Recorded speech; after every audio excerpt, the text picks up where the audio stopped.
개념, 증가 감소 함수의 역함수와 교점에 대한 개념을 한번 알아보겠습니다.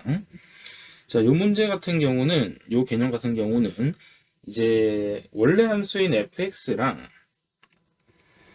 그 함수의 역함수인 인버스의 해석을 해야 되는데, 잘 생각해 보시면 fx가 증가할 때랑 감소할 때 이 역함수의 형태가 바뀌면서 만나는 교점, 즉 두 그래프에 만나는 교점이 이게 사뭇 달라지게 돼요. 그래서 그거가 어떻게 되는지 한번 알아보셔야 되겠죠. 그래서 그거에 대해서 한번 이야기해 볼게요. 자, 먼저 이제 첫 번째 의문은 있어요. 첫 번째 의문이 뭐냐면 제가 질문 하나 해볼게요.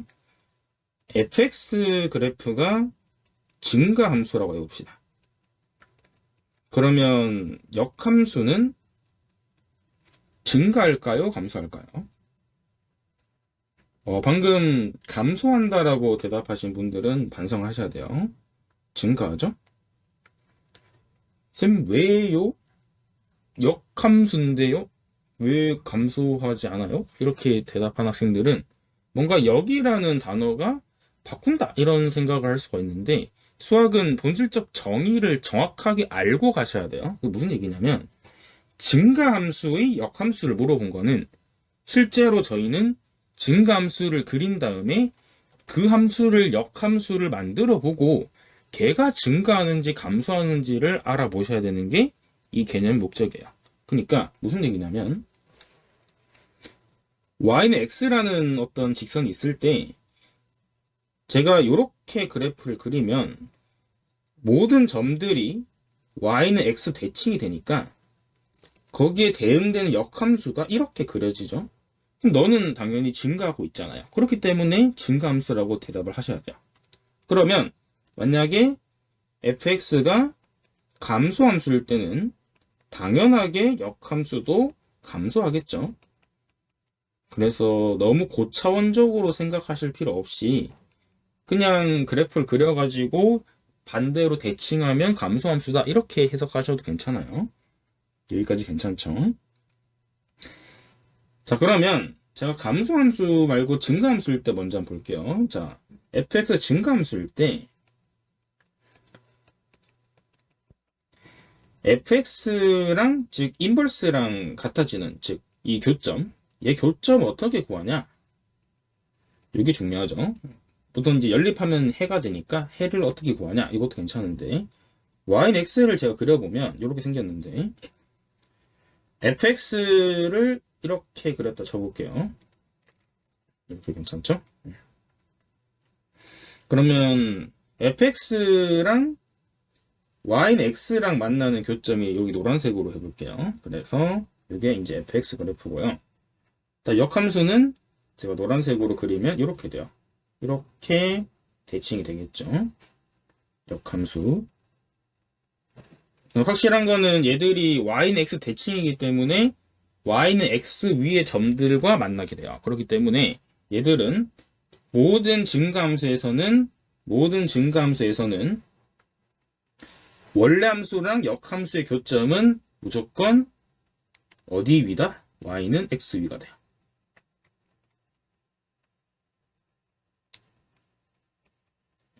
이렇게 기억을 해두셔야 돼요. 꼭 알아두셔야 되겠죠. 그래서 1학년 때 배웠던 어떤 역함수 내용에서는 감소함수에 대해서도 역함수를 다루지만 근데 대부분의 그 만나는 좌표들은 전부 다 y는 x 위에 있다라고 배워요. 자, 근데 여기서 중요한 게 우리가 이제 2학년 내용을 갔을 때는 감소함수지만 역함수랑 원래 함수가 만나는 그 점들이 y는 x 말고 다른 곳에도 있다라는 걸 인지하셔야 되는데, 자, 무슨 얘기냐? 제가 예를 들어서 감소함수로 한번 예를 들어볼게요.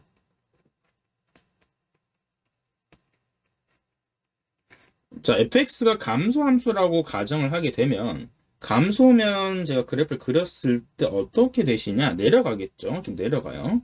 그러면 그래프를 이렇게 내렸다 쳐볼게요. 이렇게. 괜찮죠?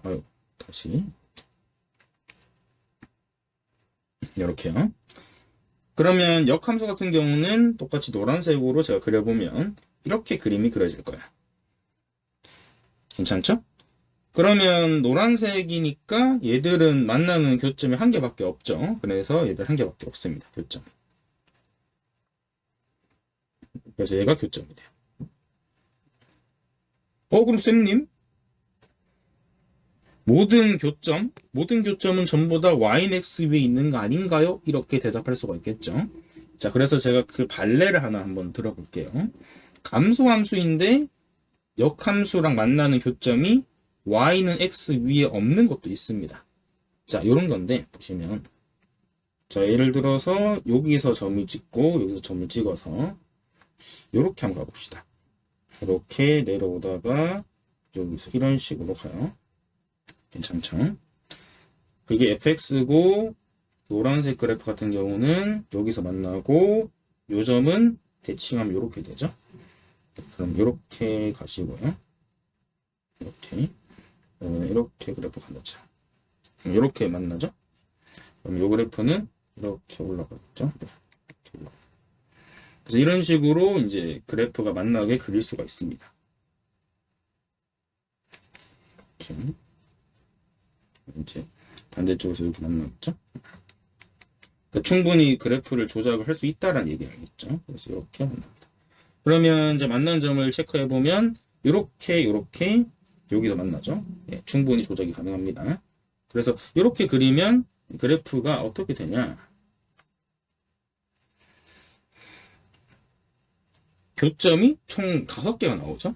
교점이 5개가 나오니까 얘들 같은 경우는 굳이 y는 x 위의 점이 아니고 그래프는 그리기 어렵지만 충분히 나올 수도 있다라는 걸 이해를 하셔야 됩니다. 그래서 꼭 기억해 두시면 좋습니다. 그래서 여기서 주의할 점 뭐냐면 감소함수는 역함수와 다른 y는 x 위가 아닌 다른 점에서 만날 수도 있다. 점에서 만날 수도 있다. 요걸 기억해 두셔야 되겠죠. 꼭 알아두시면 좋습니다. 그러니까 항상 학생들이 역함수랑 원래함수는 y는 x 위에서 만나죠. 이렇게 주장하는 학생들이 되게 많은데 그게 아닌 경우가 있다라는 걸 꼭 기억을 해 두셔야 됩니다.